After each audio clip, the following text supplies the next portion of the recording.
ഈ തെരഞ്ഞെടുപ്പ് കാലത്ത് ഏറ്റവും കൂടുതൽ കേട്ടൊരു പാട്ടാണ് പോറ്റിയെ കേറ്റി എന്ന പാട്ട്. ഈ ഒരു പാട്ടിനെതിരെ ഇപ്പോൾ DGPക്ക് ഒരു പരാതി കിട്ടിയിരിക്കുന്നു.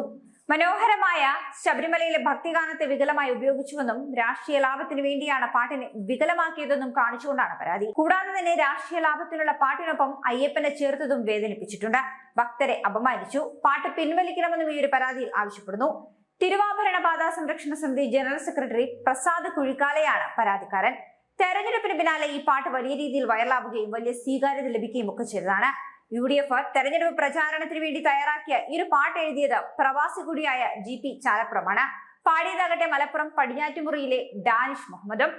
അതേസമയം തദ്ദേശ തെരഞ്ഞെടുപ്പിൽ സംസ്ഥാനത്ത് UDFന് LDFനേക്കാൾ 5% വോട്ടിന്റെ മുൻതൂക്കമാണ് ലഭിച്ചത്.